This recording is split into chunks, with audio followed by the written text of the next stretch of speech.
Coucou tout le monde, alors aujourd'hui j'ai envie de vous faire une vidéo sur le lâcher prise. Comment je le comprenais moi, vous savez on entend toujours tout le monde dire ouais il faut lâcher prise, une fois que tu veux quelque chose, tu fais des actions pour mais il faut lâcher prise. Sauf que moi personnellement j'y arrivais pas, enfin si je voulais quelque chose j'étais toutes les 30 secondes en train de regarder si ça donnait quelque chose, s'il y avait du résultat et tout. Et en fait moi mon lâcher prise c'est quand j'en ai marre. En fait, c'est simple, c'est-à-dire qu'à force de vouloir quelque chose qui n'arrive pas, au bout d'un moment, j'en ai marre. Je me dis, c'est pas pour moi, on veut pas de moi. Je vais vous donner des exemples très précis. Par exemple, le métier de comédienne, c'est mon métier de cœur et tout. Et pendant mon année sabbatique, là, ce que j'ai fait, c'est que j'ai pas arrêté de postuler. J'ai postulé, on va dire, les 3 premiers mois, j'ai postulé non-stop. Et en fait, j'ai décroché 2 castings. Enfin, 2 figurations. Figuration, ça me va très bien. Enfin, je kiffe être sur un plateau de tournage de toute façon. Donc voilà, j'ai décroché 2 figurations en 3 mois.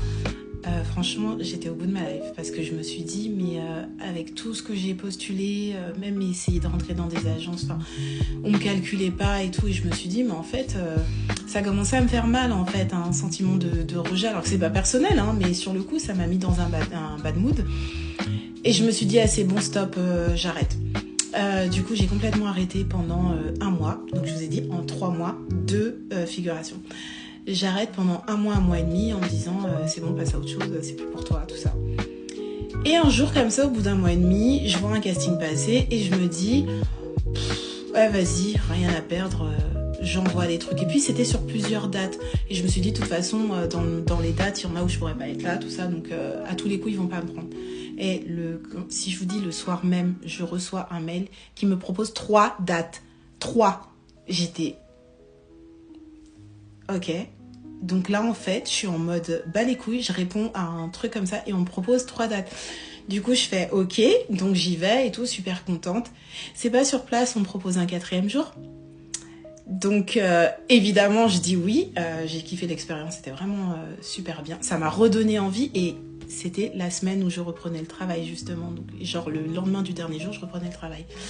Et le pire dans tout ça, c'est qu'à un moment donné, je suis sur le tournage, mon téléphone est sur silencieux.